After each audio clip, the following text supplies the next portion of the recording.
واللہ تعالی اعلم ورسولہ اعلم عز وجل وصلی اللہ تعالی علیہ وآلہ وسلم صلو علی الحبیب صلی اللہ تعالی جزاک اللہ حضور، آپ نے محمد۔ بہت اچھا دلائل سے ثابت کر دیا اور بہت سارے وسوسے دور ہو گئے، بہت ساروں کے وسوسے دور ہو گئے انشاءاللہ۔ ایسے کتنے اسلامی بھائی ہیں کہ جن کے ذہنوں میں وسوسے تھے اور وہ دور ہو گئے؟ ہاتھ اٹھا کر بابا ماشاءاللہ آپ کی شفقتوں سے دلائل سے دیکھیں کتنے اسلامی بھائی مطمئن ہو یعنی یہ وہ اسلامی بھائی ہاتھ اٹھا رہے ہیں کہ جن کے وسوسے دور ہو گئے، ماشاءاللہ جزاکم اللہ۔ اللہ تعالیٰ استقامت بخشے، ہم سب کو استقامت بخشے کہ قرآن و حدیث پر ہمارا ایمان ہے اور باقی رہے۔ میں اس سلسلے میں آپ کو عرض کروں گا کہ وسوسے پالا مت کریں، کسی کو آئیڈیل بنا لیں۔ جیسے میں نے امام اہل سنت مولانا شاہ احمد رضا خان علیہ رحمت الرحمان کو اپنا آئیڈیل بنایا، آئیڈیل بنے معیار۔ میں نے یہ ذہن بنا لیا کہ یہ جو بھی بات کرتے ہیں وہ شریعت کے مطابق ہی ہوتی ہے، قرآن و حدیث کے مطابق ہی ہوتی ہے، میری عقل میں آئے چاہے نہ آئے، جو اعلیٰ حضرت فرماتے ہیں میں آنکھیں بند کر کے وہ مان لیتا ہوں۔ تو آپ بھی اعلیٰ حضرت کو آئیڈیل بنا لیجئے کہ میرے آقا امام احمد رضا خان جو فرماتے ہیں وہ حق اور حق۔ تو میرے آقا اعلیٰ حضرت رضی اللہ تعالیٰ عنہ کے دلائل پڑھ کر، فتح رضویہ شریف پڑھ کر یہ اندازہ ہوتا ہے کہ یہ کتنے بڑے عالم تھے، بلکہ ان کا تو سمجھ نہیں آتی کتنے بڑے عالم، اتنے بڑے عالم۔ اس لیے میں نے آپ کو ایک عالم اور ایسے عالم جس پر علم ناز کرے، علماء ناز کرے، فقہا ناز کرے، ایسے عالم کا میں نے آپ کو بتا دیا اور دامن دکھایا ہے۔ تو اعلیٰ حضرت کے دامن سے وابستہ ہو جائیے، تو انشاءاللہ ہم ساتھ ہی ساتھ ہیں۔ میں بھی آپ کے ساتھ ہوں، آپ میرے ساتھ ہیں، لیکن آئیڈیل آپ کے اعلیٰ حضرت ہونے چاہیے۔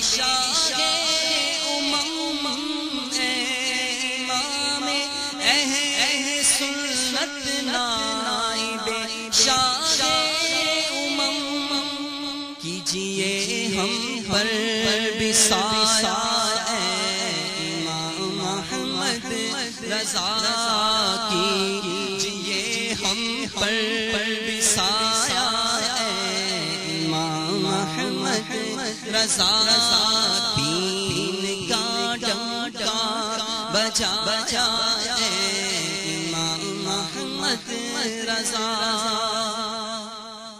تو انشاءاللہ ہم ساتھ ہی ساتھ ہیں، میں بھی آپ کے ساتھ ہوں، آپ میرے ساتھ ہیں، لیکن آئیڈیل آپ کے اعلیٰ حضرت ہونے چاہیے۔ جس کے آئیڈیل اعلیٰ حضرت ہیں وہ میرا دوست ہے، اعلیٰ حضرت کو آئیڈیل بنائیے۔ حضرت آپ کے سر مبارک پر سفید سفید چادر جگمگ جگمگ کر رہی ہے، اس میں کیا حکمت ہے؟ سفید چادر میں کیا حکمت ہے؟ آئے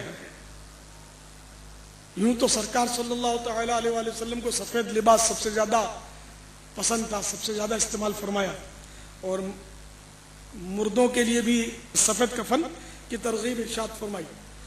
تو خیر مردوں کو تو سبھی سفید چادر ہی دے رہے ہیں آج کل، کبھی رنگین میں نے اپنی زندگی میں نہیں دیکھی۔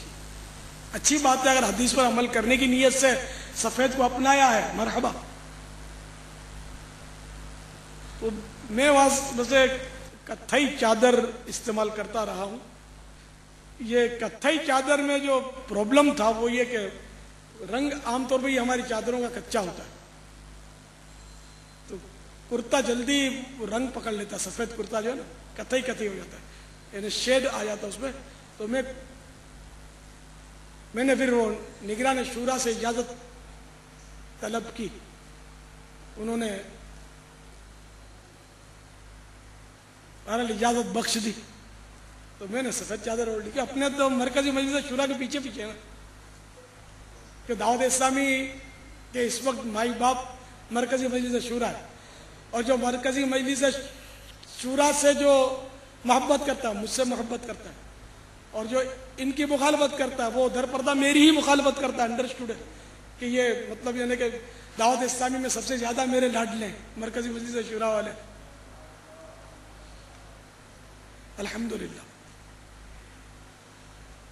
تو میں نے یوں سفید چادر اوڑھنے کا شوق ہے مجھے، سنت ہے، میرے آقا کی سنت ہے صلی اللہ تعالی علیہ وآلہ وسلم۔ ہمارے آقا صلی اللہ تعالی علیہ وآلہ وسلم چادر مبارک سر مبارک سے اوڑھتے تھے. تو شوق ہے کہ کبھی اوڑھ لیتا ہوں میں, تو اس لیے یوں سفید چادر میں نے اوڑھی ہے. ورنہ یہ کہ سب کے لیے میں یہ نہیں کہتا کہ آپ سفید چادر اوڑھو ہی اوڑھو, کتھئی اوڑھو, سفید اوڑھو, نہ اوڑھو. دعوت اسلامی آپ کی ہے. پاپا کئیوں نے اوڑھنی شروع کر دی ہے. ہاں نظر تو آ رہی ہے. اصل میں پاپا وہ پیچھے پیچھے نا, آپ نے کتھئی چادر استعمال کی, ہم نے کتھئی استعمال کی. آپ نے سبز امامہ سر مبارک پہ باندھا, ہم نے سبز باندھ لیا. آپ سفید استعمال کر, ہم بھی انشاءاللہ سفید استعمال کر لیں گے. آپ ترغیب دیں گے وہ ترغیب ہوگی, آپ نافذ کریں گے وہ نافذ ہوگی انشاءاللہ تعالی. دعا کریں اللہ تعالی ہم سب کو استقامت عطا فرمائے. یا شفیع الورا سلام علیک یا نبی الہدا سلام علیک خاتم الانبیاء سلام علیک سید الاصفیاء سلام علیک یا شفیع الورا سلام علیک یا نبی الہدا سلام